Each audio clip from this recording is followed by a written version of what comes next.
Hey guys, welcome back to another video. Now, I'm going to be explaining to you guys why this is going to be my last Driving Empire video until something crazy happens. Now, before we get into all of that, obviously I got to check out the new cars, the KTM at Crossbow GT, the KTM Crossbow GT4 Evo, and the KTM Crossbow GTX. Very nice, cheap update. You could get this for off for like 800k, but yeah. I'm just going to get straight to it. Number one reason, inaccurate stats, or basically it's not worth running this game. So as you can see, look at the handling and tell me this doesn't look wrong.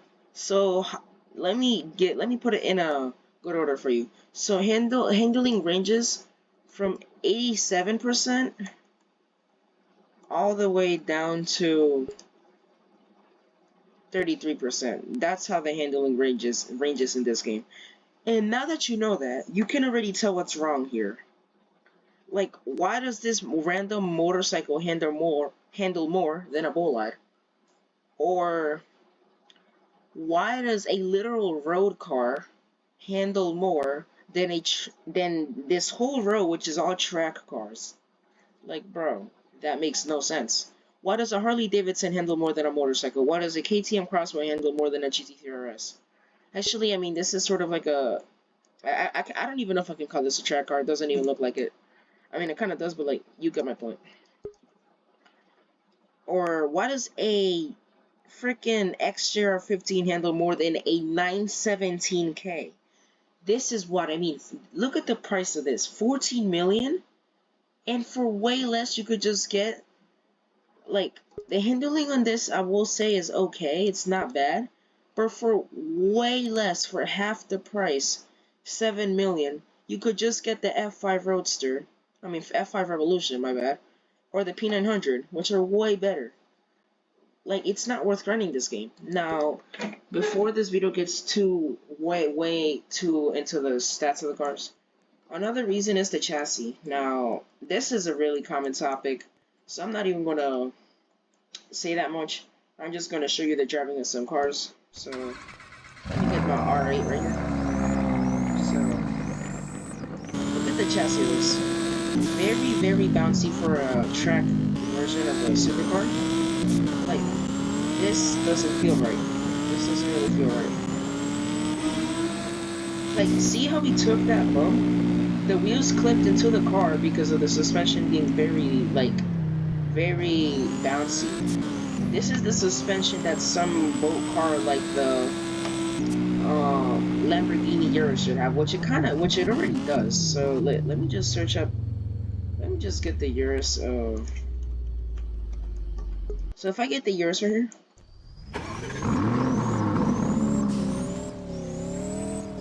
As you would expect, it has the suspension of an SUV. Now you see, this type of suspension obviously SUVs should only have. But the very big mistake that Roldex makes is that they put that type of suspension onto track cars like the GT3 RS. Bro, what is this? Like, it doesn't feel wrong. I mean, it doesn't feel right. Like, bro. Let me just find the bump to go over so I can show you. So, look at the suspension.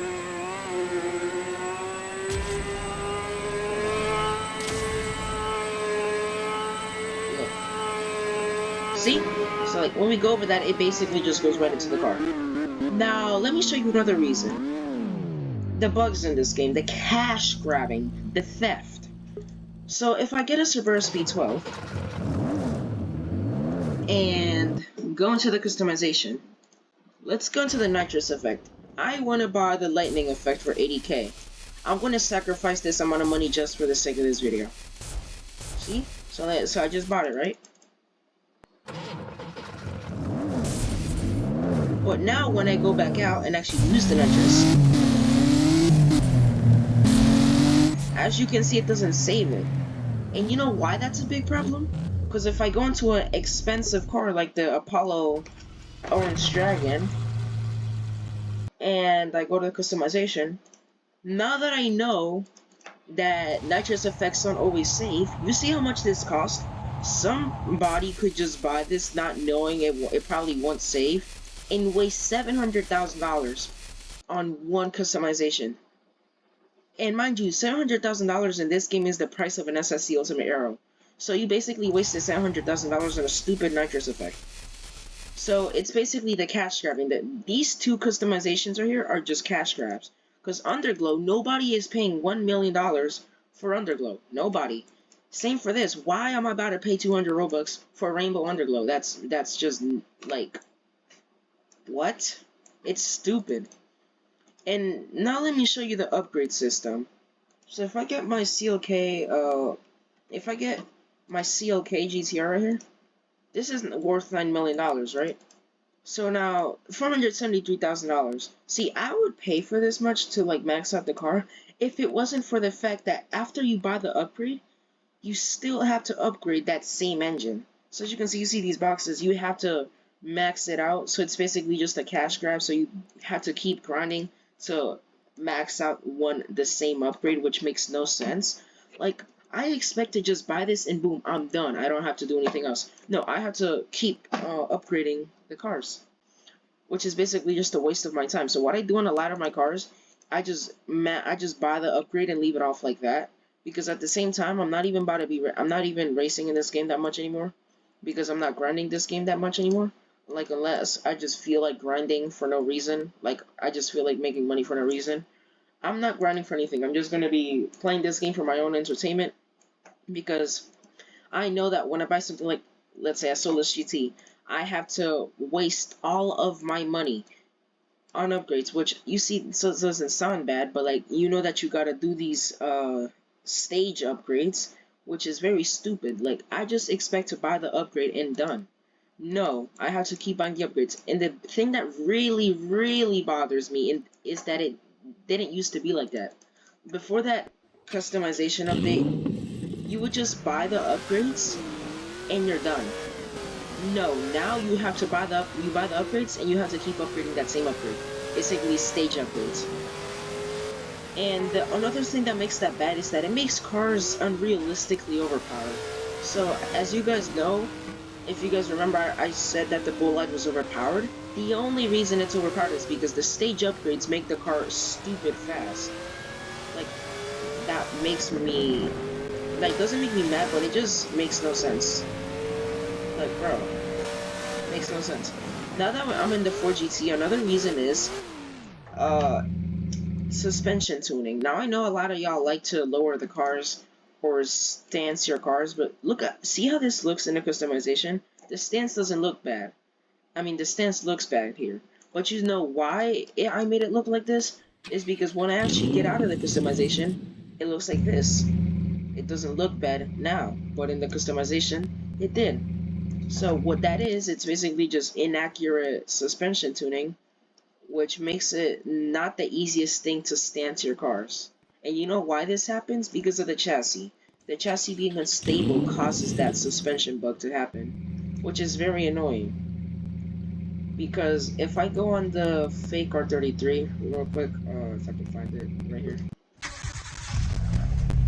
If I go here, see the suspension doesn't look bad when I'm in the car, but when I get out of the car, it's no longer cambered and it's kind of, and the wheel is sticking up the wheel well, which makes it look very weird.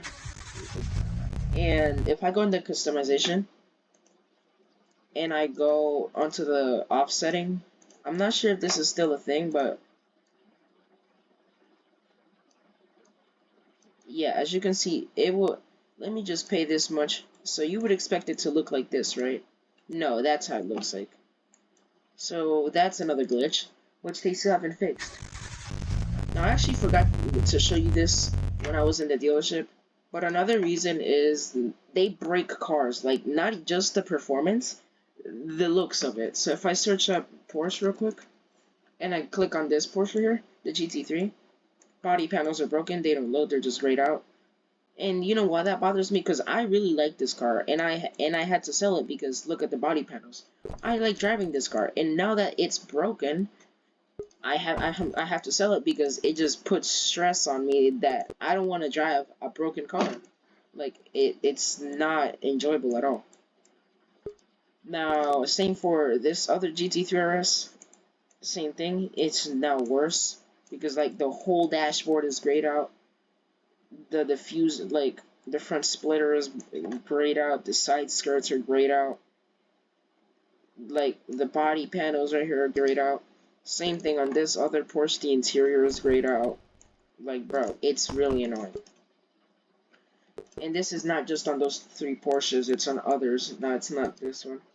But it's also on the Porsche 911 GT3 Touring. I've seen it with that one. And if you have it, you're probably not very pleased that they now broke the body panels of your cars.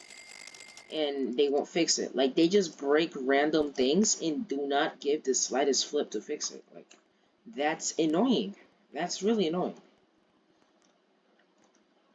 But, yeah, that'll do for this video. And I'll probably just make Greenville content or just car games and Roblox in general. Tell me what car games I should try in the comment section. And yeah, I'll see you guys in the next one.